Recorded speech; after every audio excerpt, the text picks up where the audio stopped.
Bem, um rapaz fez um comentário num vídeo no YouTube. Eu acho que é um vídeo que eu publiquei sobre o meu curso, sobre o cânon bíblico, né?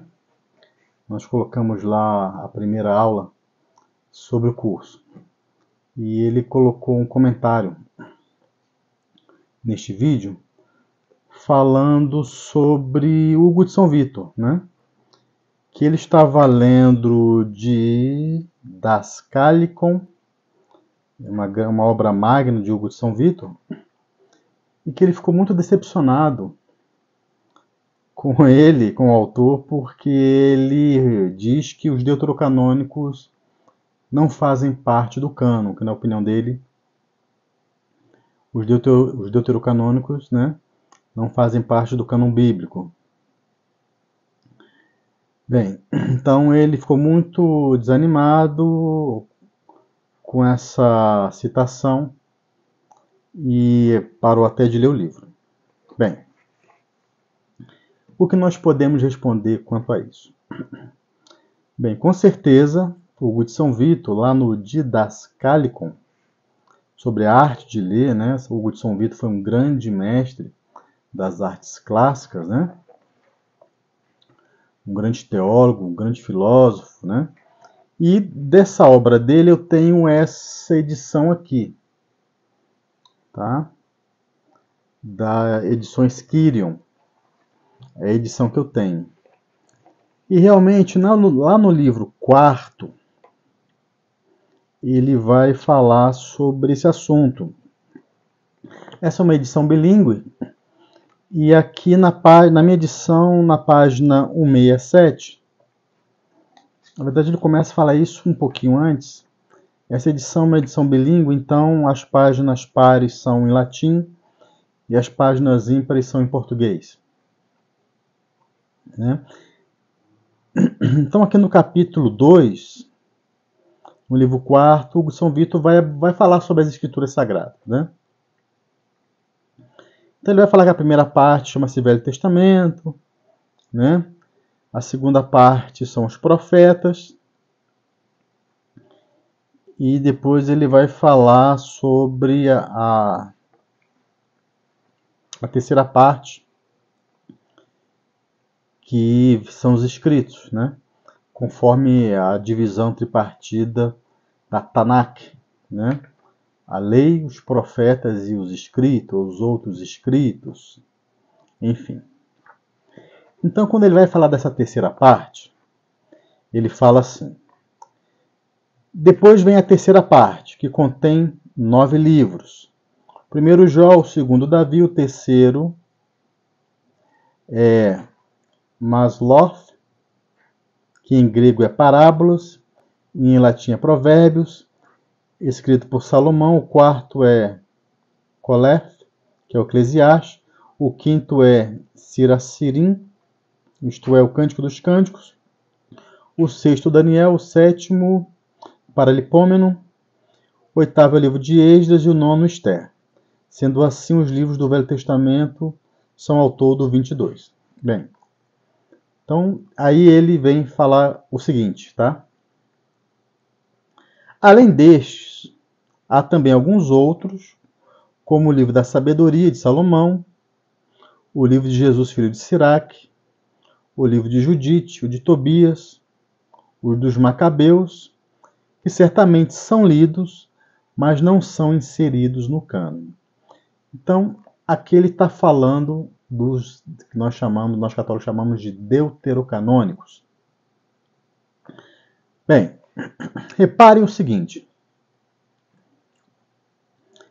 que ele vai falar dos deuterocanônicos exatamente quando ele está falando sobre a terceira parte da Tanakh, que para quem estudou o assunto sabe que essa terceira parte dos livros, né, bíblicos estava em plena discussão, né?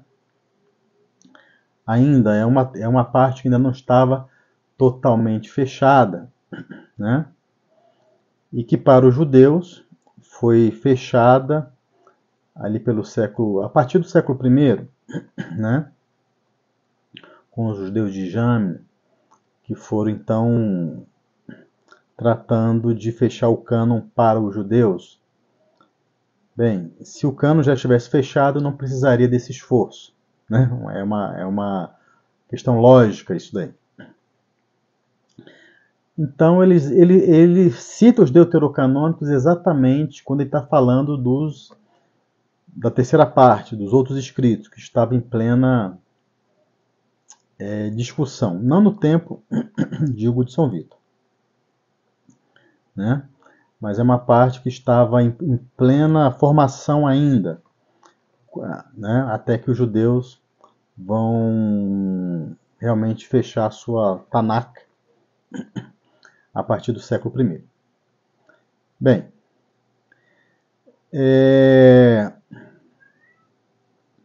aqui é importante dizer que ele diz o seguinte, que esses livros deuterocanônicos são lidos, né? Ele fala que eles são lidos, mas não estão escritos no cânon. São lidos. São lidos aonde? Esse é um ponto importante, porque são lidos aonde, né? Então, quando os autores antigos vão falar de livros que são lidos dentro da igreja, eles estão falando na liturgia, especialmente. Tá? A mesma coisa fala São Jerônimo, né? Que tinha restrições quanto à canonicidade dos deuterocanônicos, mas ele fala que esses livros eram lidos nas igrejas. Lidos nas igrejas, né? Então eram lidos na liturgia, certo? Então percebam que, apesar da opinião deste ou daquele autor eclesiástico, seja ele um santo, seja um doutor, seja lá o que for, quando eles vão se referir aos deuterocanônicos, eles sempre vão dizer que eram lidos, tá? E até mesmo que eram recebidos como canônicos em outros lugares, em outras igrejas. Eu falo muito sobre isso aqui no meu livro, O Cânon Bíblico. Tá?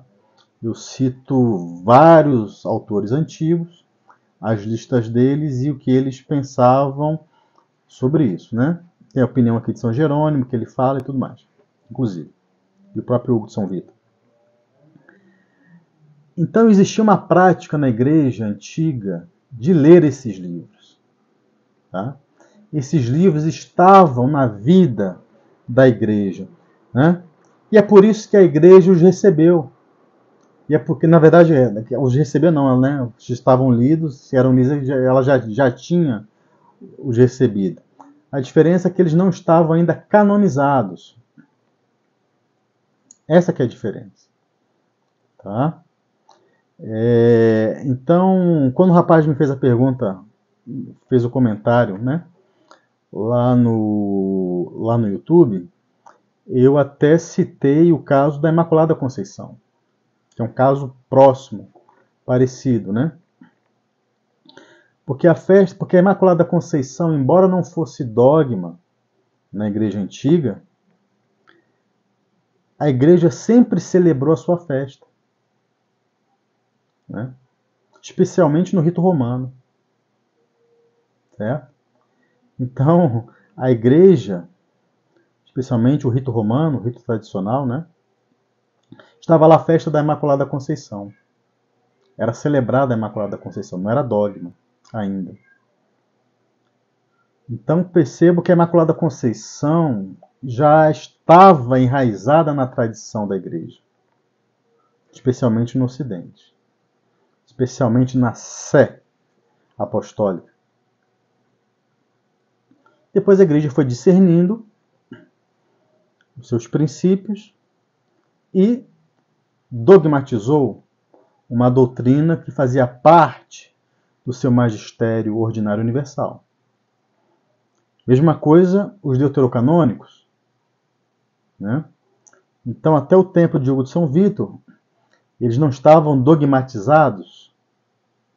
Então, se podia discordar da sua canonicidade, era lícito se ter dúvida, né? Os concílios que vão falar disso eram concílios regionais, né? Vamos ter Florença, lá no século XIV, se eu não me engano, e depois, no século XV, no século XVI, né? O Concílio de Trento. Mas já fazia parte da tradição da igreja, já fazia parte do uso comum da igreja esses livros. E naturalmente a igreja, quando bateu o martelo, disse são canônicos. Né? Então a gente pode fazer esse paralelo entre a Imaculada Conceição e os deuterocanônicos. Né? A igreja dogmatizou, bateu o martelo em algum momento, porque essas questões sempre estavam ali, sempre fizeram parte do seu magistério ordinário, da sua vida litúrgica e da sua vida de oração. Então, não importa se aquele teólogo, aquele pai da igreja, aquele santo, teve uma opinião um pouquinho divergente num período em que realmente as coisas ainda não estavam dogmatizadas, não existia então uma decisão infalível na igreja onde não se podia mais questionar. Então, a gente tem que ver isso com muita tranquilidade. Né? E não deixem de ler Hugo de São Vito por causa disso. Tá bom? Inclusive esse livro aqui, o Didascalicon, é um livro sensacional. Tá bom, pessoal? Um grande abraço a todos.